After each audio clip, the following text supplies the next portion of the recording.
Welcome in or welcome back. Let's see what the cards have to say today. So we got 8 of Diamonds, upright, cornucopia, hand in hand, 6 of Diamonds, upright, and the Jack of Hearts in reverse, the Angel. So the idea of a wolf in sheep's clothing is coming up. There may be somebody's brother who is a bully, and you may be dissociating about it.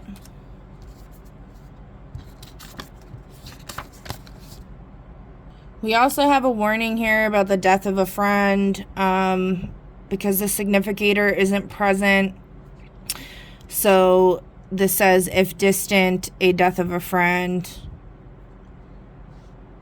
And then we have the Lion presages sudden shock from bad news.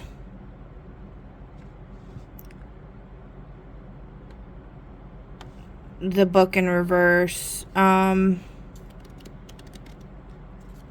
Book presages the discovery of a mystery affecting the person for the better, if in a degree governed by the distance. So because the significator is not present, let me pull a mystery card, see what it says.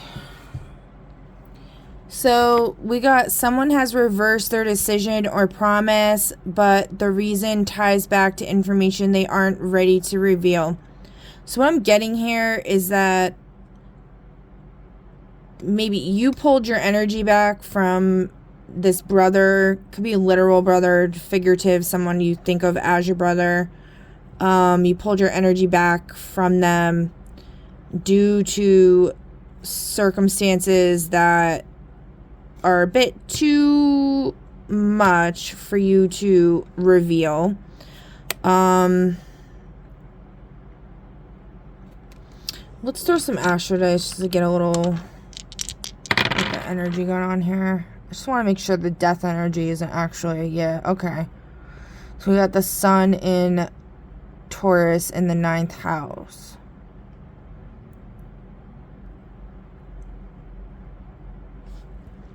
All right. So something with shining light on information or like knowledge regarding the realm of beautification.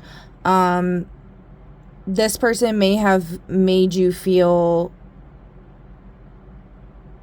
unattractive, or like they put you down physically a lot, and or they didn't like maybe directly do it, but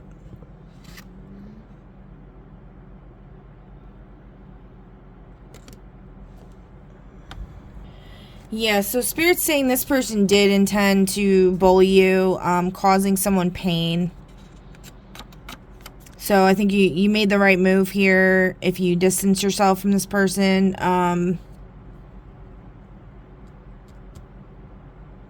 Well, let's see. Who are they trying to cause pain? Actually, I gotta stop jumping at conclusions here, because, you know, a lot of times I watch readings and they resonate, but then I'm like, no, it's this.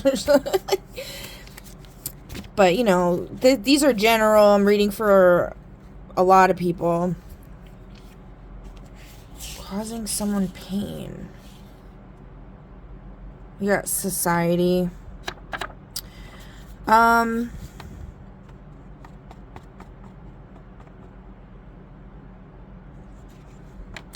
this person might be in the public eye. So we have the Lion, like the Leo energy. They might be in the public eye, and they might be like having like bullying like their clients or something. Misery loves company, right? Well, let's pull a few more cards. Handcuffs. The hand in hand in handcuffs. That's interesting. Fence sitter. Oh, 2 cards want to come out. Diamond ring. Angel in reverse again. Wow. So what I'm getting is this person feels like they're in handcuffs, and Spirit's saying it's because they're sitting on a fence and they were blackmailed. 2 readings back that I just did, Mother Earth came up, the idea of the climate crisis, and we were talking about pollution and, like, you know, how a lot of people don't believe it's real and stuff like that. Could be something with that. But I also think it has to do with... And then we got the diamond ring and the angel in reverse again. Like, they were blackmailed into... They're blackmailed into marrying a devil. I don't know. We also got their desiring to be heard. First I pulled curiosity, a strong desire to learn and discover. And then we got to be heard. And then I did secrets and they were blackmailed.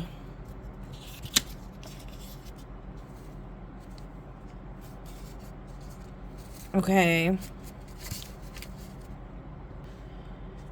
We also just pulled this one. So maybe their spouse. Is their spouse doing this to them? No. Somebody related to the spouse? Yes.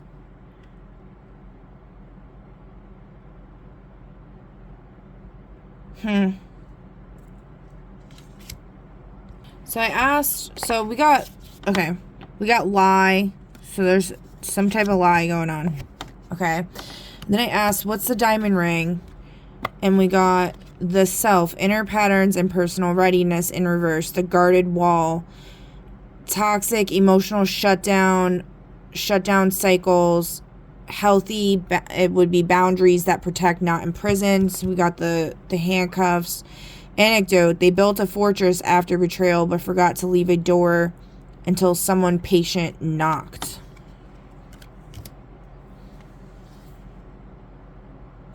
And then, yeah, I mean, like, with the whole society and causing someone pain, I feel like because of whatever all this crap is that's going on in their life, that, you know, like, the whole misery loves company, like, that's why they're doing that. Now, as far as the lie goes,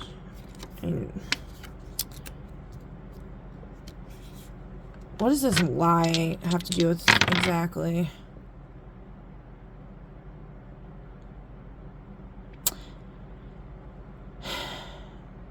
Ninth house, action, communication. The ninth house is like travel. It's also learning, philosophy. Second house is... Oh, oops. Yeah, I don't know why I said communication. Second house is not communication. Second house is Taurus. So, something with appearances.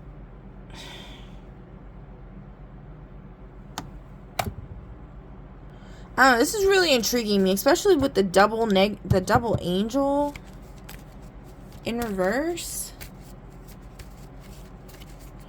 Let's see.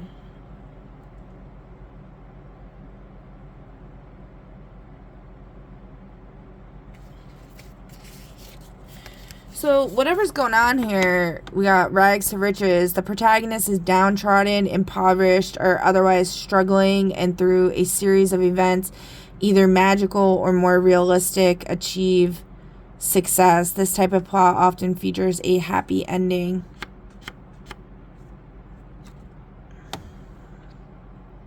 So, we got cold rage, calculated cruelty, silent punishment.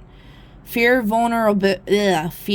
vulnerability masquerading as control. Transmutation method. stoic negative visualization. Imagine losing the very power you wield. Let grief soften the armor. So that's like creating more flexible mind. Imagining this very thing that you fear the most happening as if it's happening. That can help with this whole fence sitter feeling like you're trapped or this person's trapped. I mean,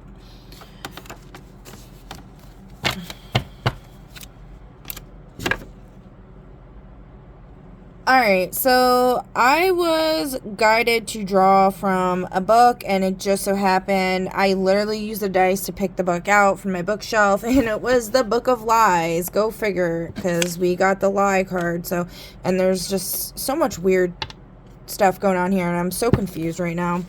But this is super interesting. The Secret of the Gothic God of Darkness. So I'm going to read from this, and let's see if we can gain any little wisdom here.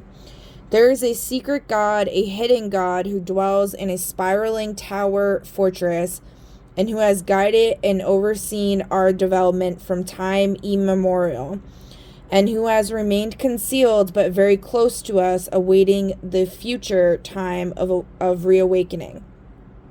The time of the reawakening is near. Already we have heard the distant claps of thunder which signal the coming storm. The legacy of the dark Gothic god is one which can guide those chosen by him to a state of development wherein they have attained a permanent... Sorry, I thought somebody was knocking at my door. One of my children. Okay. Wherein they have attained a permanent immortal consciousness which is free to act or not act in the material universe as it desires. This consciousness becomes privy to all manner of secrets of life and death and life in death. The price for this attainment is contained in the cost of attaining it. For one who has been so chosen, there can be no rest, no respite from the quest, which is and remains the eternal work. Because the way in which knowledge of this dark Gothic god is passed from generation to generation contradicts the favored methods of the so-called major religions of the world, the religions of the book, in quotes, i.e. Judaism, Christianity, and Islam. This knowledge and its methods have been forbidden and made increasingly taboo for all of the centuries since the cunning ideological conversion of Europe by Christianity. I'm having such a hard time reading, guys. Sorry. Okay, books can be burned, religious leaders can be killed, but the blood endures. The time of the reawakening is near. In the past 10 or 15 years, our European culture, including the colonies of Western European cultures such as those in North America and Australia, have witnessed a revival of an aesthetic Gothic culture. This revival or reawakening of the Gothic spirit in many respects follows the characteristic of all the previous revivals. The word Gothic is the key to understanding the nature and character of the spirit behind the aesthetic. Here I use the K spelling for aesthetic reasons, as well as to differentiate the cultural movement from designations of architecture or literary history. More commonly spelled in the standard way, Gothic is ultimately derived from the name of an ancient Germanic nation, the Goths. These Goths came out of the far north from present-day Gotland in Sweden and swept down into southern Europe beginning about 150 CE. They split into two major groups along the way, the Visigoths and the Ostrogoths. In the south, they established kingdoms in present-day Spanish Italy with its capital in Ravenna, and southern France with its capital in present-day Toulouse, Toulouse. This latter kingdom, under pressure from the Franks, moved its capital to the present-day Spanish city of Toledo. In all of these regions, the Goths established many secret traditions at the highest levels of society. The secret iceberg is revealed when you see how many names of nobility are derived from Gothic forms. Some of the more familiar examples of these would be Federico, Adolfo, Carlo, Riccardo. The mystery of what happened to the lost treasure of Rome, including the lost Ark, can be solved through knowledge of Visigothic secret history, but that is a story for another time. Eventually, the Goths were militarily defeated by a coalition of the Roman Catholic Church and the King of the Franks, who was the first Germanic king to convert to Roman Catholicism. All others before him, including many Goths, had converted to their own brand of esoteric Gothic Christianity. The final end to overt Gothic rule in Spain came with the Muslim invasion in 711 CE, but their secret traditions lived on. You know, I found this really interesting because I haven't even read this book. I've read some of it, but I definitely haven't gotten to the end. So this is my first time hearing about this. I've never heard about this before with the whole Gothic god thing and the concept of the god being able to make people like immortal and stuff like that. I just find it so interesting. And in one of my readings, I was mentioning how I have prayer beads, and my idea of heaven is like the Addams Family mansion, and that's why I have this little haunted house here. And on my prayer beads, it's levels, it's a bunch of charms and like hamster hands, which is funny because it said hand in hand. And it represents different levels to get to heaven, my idea of heaven. And at the end is the haunted house and some other stuff, but anyway, I thought that's crazy that this is like kind of confirming that in a way for me. But yeah, there's some type of mystery going on here with this, and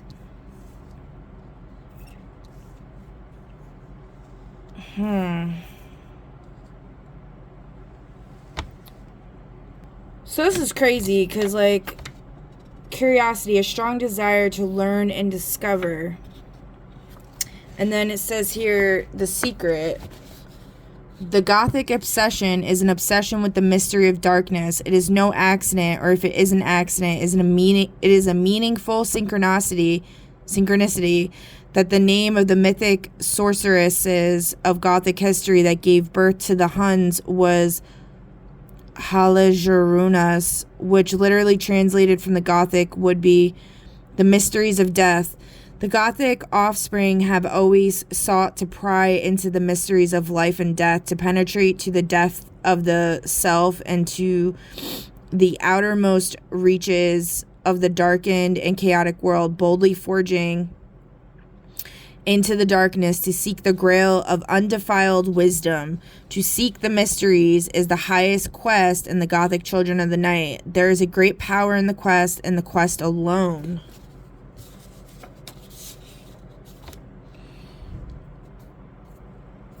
And then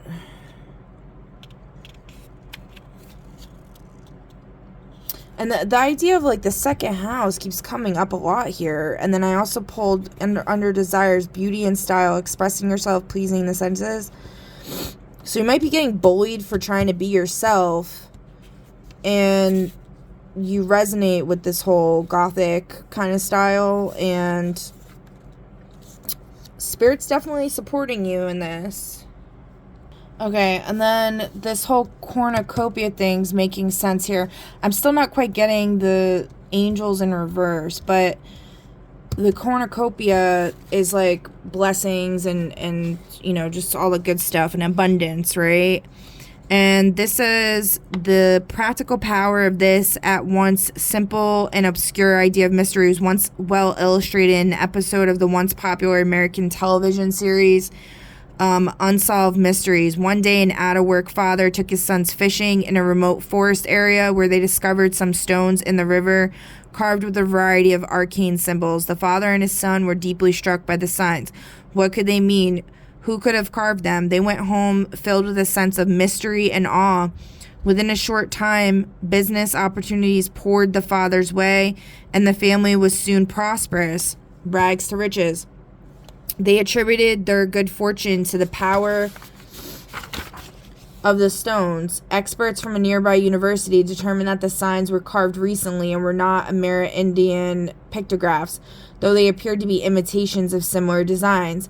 Indeed, the family had come by their turn of good fortune from the stones, but not because of the particular shapes or qualities of the signs themselves, but rather because of the sense of mysterious power which had struck the father and sons upon seeing the stones in the first place.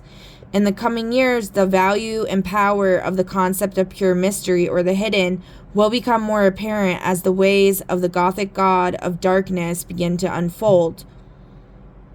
That which links this world with that of the mysterious Gothic realm is clearly symbolized by the blood, but do not mistake the symbol for the entirety of the thing itself, although it, as a true symbol, is a fractum of the thing itself. The Gothic heritage, the heritage of power and knowledge, is encoded information which is by some as yet unknown paraphysical process passed from generation to generation. Knowledge of this mode of transmitting information is among the greatest taboos in our contemporary society. The reason for this is that it represents the single greatest challenge to the Christian and modern establishments with their dependence on conventional modes for transmitting information, especially the written word. The forbidden secret of the Gothic god is that you can be informed from within by means of innate structures which are stimulated by actual experience in the framework of objective intellectual knowledge, undefiled wisdom. When the right constellation of individuals with this knowledge are present, the age of dependence on medieval churches or modern governments will begin to come to an end. The Gothic god of darkness is the unknown god, the hidden god, and hence the god of unknown and hidden things. His actions are hidden because he is hidden. Mere words cannot reveal this information. Only words, the hidden forms behind certain key concepts, can do this. It is these which hold the secrets of eternal consciousness and power beyond death. Look, you see it before you now. If you see it, you must work to realize it within, and having mastered it there, to realize it without. So I think that's kind of the point here, is like there's mysteries that involved in the situation that like are not yet ready to be revealed. I don't know. This made me think of like the way they're describing the transfer of knowledge from a higher power. I've experienced this, like, I guess what you would call an awakening or something like that. I've experienced it where it was like a few weeks long of like basically like almost like I was tripping, but I was completely sober, and other people around me heard. They didn't understand what was going on or see everything, but like they heard some of the stuff that had no explanation, like they heard it as well. So it was very strange. But yeah, I think this is saying like this, whoever this God is going to be reaching out to you. Maybe you've been getting bullied for your beliefs and stuff. I mean, most people that are into spirituality and, you know, esoteric knowledge do get shunned by society and looked down on. They get, you know, they get locked up, they get scorned.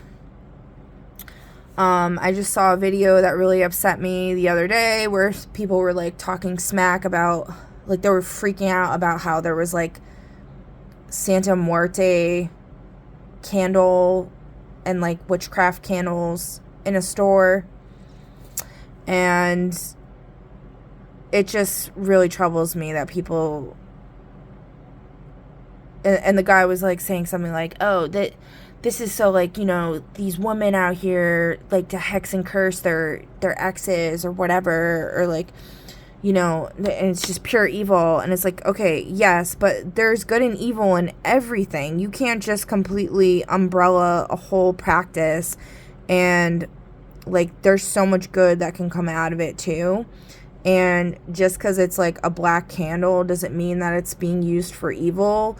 The black, like obsidian, that's used for protection. Black represents, like, if we're thinking of like the 8th house energy, Scorpio energy, Pluto energy, like transformation, death and rebirth, you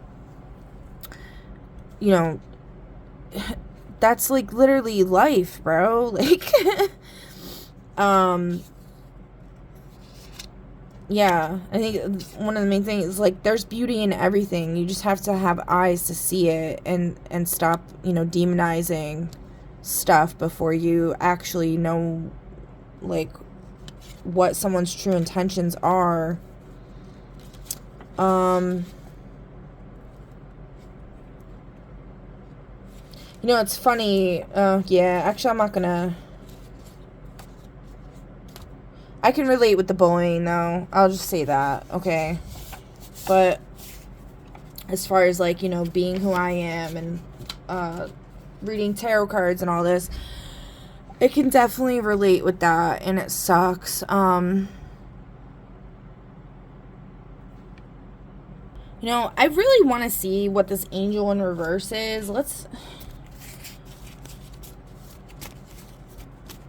just try to figure it out a little bit here. Okay.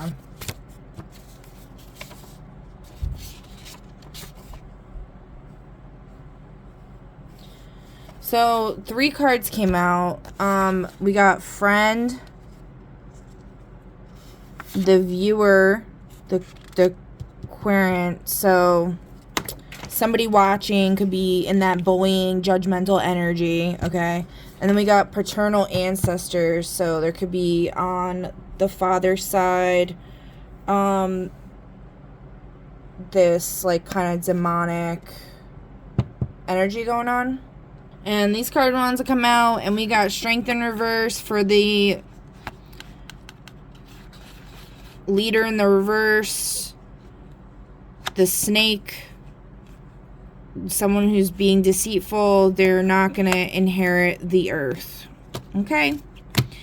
I think that's sufficient. That's all I have for you guys today. I hope that this was either helpful or at least entertaining. And I will catch you on the next one. Bye!